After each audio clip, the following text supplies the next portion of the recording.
Hi, this is Neha and welcome to my YouTube channel इतिहास की NCERT. हम लोग आज सल्तनत कालीन साहित्य, स्थापत्य कला, चित्रकला और संगीत इसके बारे में आज हम लोग विस्तार से अध्ययन करेंगे। तो सबसे पहले आज हम लोग साहित्य के बारे में पढ़ेंगे। तो हमारी पहली हेडिंग है साहित्य।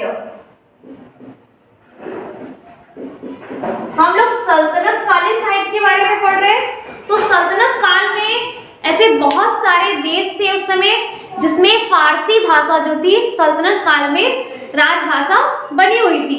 अतः बहुत सारी ऐसी भारतीय भाषा थी जिसमें फारसी भाषा के कुछ शब्द सम्मिलित हो गए थे और फारसी भाषा में भारतीय भाषा के कुछ शब्द आ गए थे।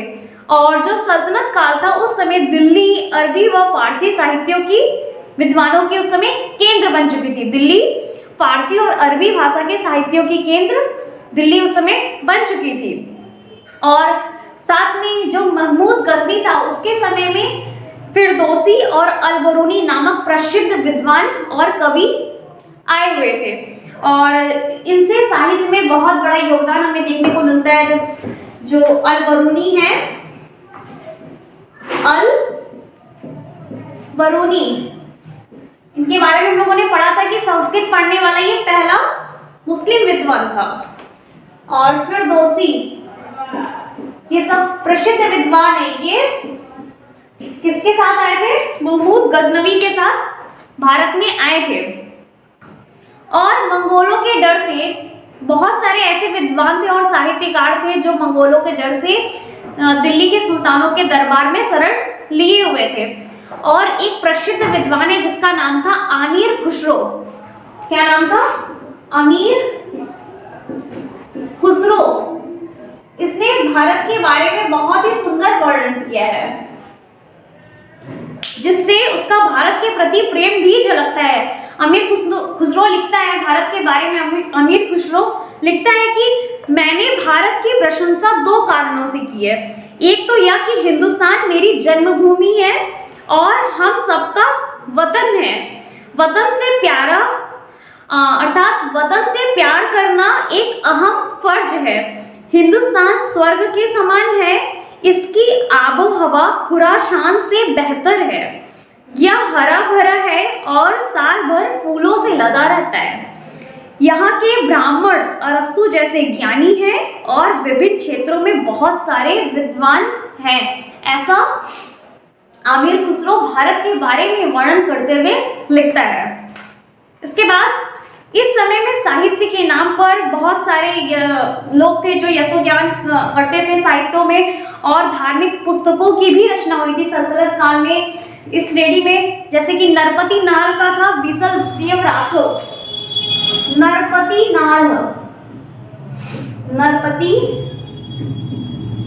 नाल इनका है बीसल देव रासो। नरपति नाल का बीसल देव रासो। और फिर दलपति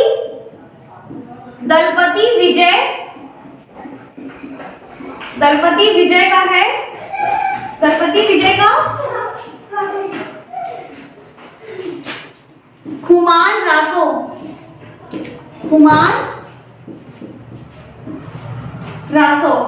और जैसा कि अमीर खुसरो के बारे में हम लोगों ने चर्चा कर ही लिया है कि अमीर खुसरो ने हिंदी में भी पद की रचना की है।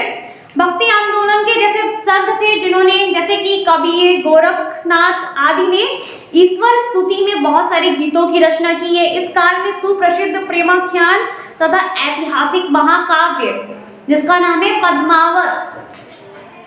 पद्मावत और इसकी रचना किसने की है? मलिक मोहम्मद जायसी। मलिक मोहम्मद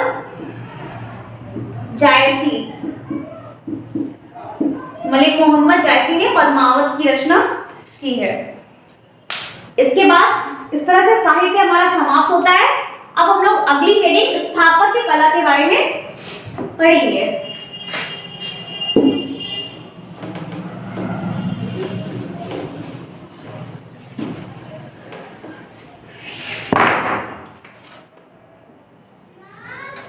स्थापत्य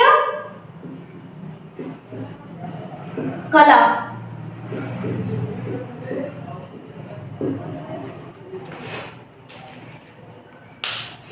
जो ईरानी और तुर्क कारीगर थे, सल्तनत काल में ईरानी और तुर्क कारीगर थे, ये जब भारत आए थे तो ये अपने साथ इमारत बनाने की एक नई विधि लेकर आए थे। और इमारत बनाने की जो विधि थी उसमें 3 तरह की खास बातें थी। सल्तनत काल में इमारत बनाने की जो विधि थी उसकी 3 खास बातें थी, जिसमें पहला था मेहराब और दूसरा गुंबद और तीसरी थी मीनारे। ये तुर्क और ईरानी कारीगरों की मुख्य देन थी जो उनकी इमारतों में ज्यादातर हमें देखने को मिलती है। और इसके साथ ही कुछ कुछ इमारतें ऐसी थी जिसमें कुरान की पूरी पूरी आयतें लिखी होती थी।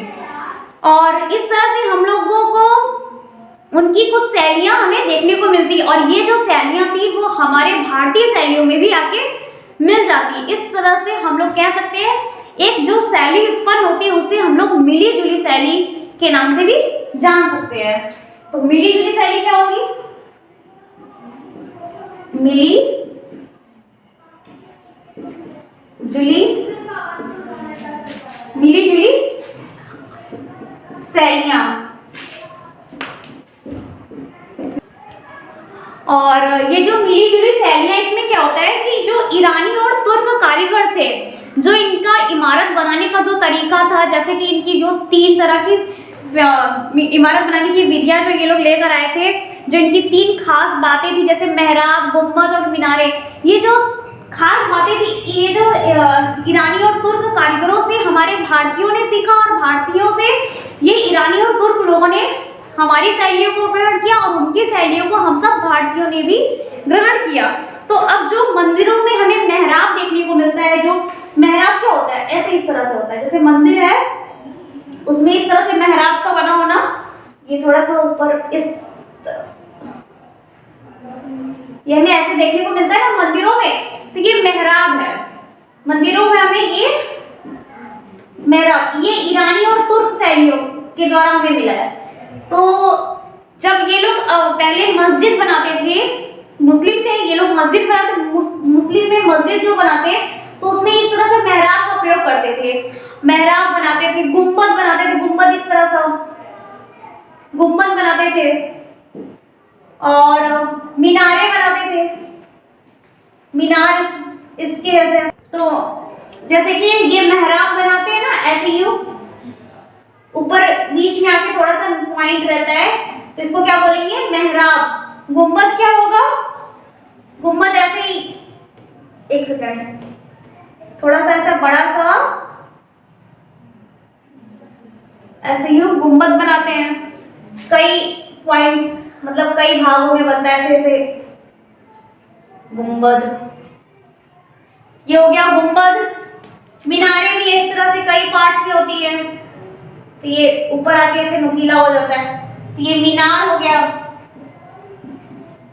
तो इस तरह से हमें ये जो शैलियां थी तुर्क और ईरानी शैलियों में मेहराब, गुंबद और मीनार हमें देखने को मिलता था। तो ये सब जो है अब हमें मंदिरों में भी देखने को मिला। जो भारतीयों ने ईरानी और तुर्क लोगों से इन सारी शैलियों को सीखा और मंदिर निर्माण में भी अब इन शैलियों का प्रयोग किया जाने लगा। अब मंदिरों में भी मेहराब का, गुंबद का, मीनार का प्रयोग किया जाने लगा। और जो हमारी शैली थी कि पत्थर पे पत्थर रख के खंभों को बनाते थे ना, पत्थर पे पत्थर रख के इस तरह से खंभों का निर्माण किया जाता था। तो ये शैली थी हमारी भारतीयों की। इन शैलियों को वहां के ईरानी और तुर्क लोगों ने ग्रहण किया और इस तरह से प्रयोग करके उन्होंने मस्जिद में इसका प्रयोग किया। अब उन लोगों ने मस्जिद में इसका प्रयोग किया और ये जो शैलियां थी मुस्लिम, ईरानी और तुर्कों की शैलियां, इसको भारतीयों ने ग्रहण किया और अपने मंदिरों में भी प्रयोग किया और इसका प्रयोग तुर्क लोगों ने अपने मस्जिदों में प्रयोग किया। तो इसी को हम लोग कह सकते हैं मिली जुली शैलियां।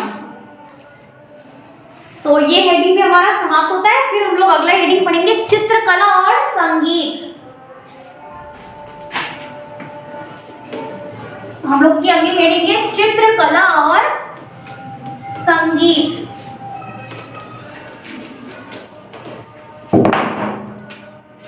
हम लोग की थर्ड हेडिंग है चित्रकला और संगीत, चित्रकला और संगीत। सल्तनत काल में बारीक और छोटे छोटे चित्र बनाए जाते थे। कलाकारों को दरबार में आश्रय दिया जाता था, उनका सम्मान किया जाता था। कभी कभी पुस्तकों में कुछ घटनाएं वर्णित रहती थी जिन्हें वे चित्रों के माध्यम से भी प्रदर्शित कर देते थे। घटनाओं को चित्रों के माध्यम से, इतने बड़े बड़े विद्वान थे। भारतीय संगीत पर फारस और अरब की संगीत शैलियों का भी प्रभाव पड़ा था। भारतीय संगीत में फारस और अरब की संगीत शैली का भी प्रभाव पड़ने लगा और सितार, सारंगी और तबला जैसे वाद्य यंत्र की लोकप्रियता धीरे धीरे सल्तनत काल में बढ़ने लगी। कुछ सूफी संतों ने संगीत में बहुत विशेष रुचि दिखाई। उनका विश्वास था कि भक्ति करके भी ईश्वर को प्राप्त किया जा सकता है और ईश्वर के निकट पहुंचने का ये भी एक रास्ता है। भक्ति संगीत से भी ईश्वर के करीब पहुंचा जा सकता है। इससे संगीत के नए रूपों जैसे कव्वाली को लोकप्रिय होने में बहुत बड़ा योगदान मिलता है। तो इस तरह से ये चित्रकला और संगीत भी हमारे यहीं पे समाप्त होता है और आज का ये हमारा टॉपिक कंप्लीट होता है। So thank you for watching my this video. Please like, subscribe and share.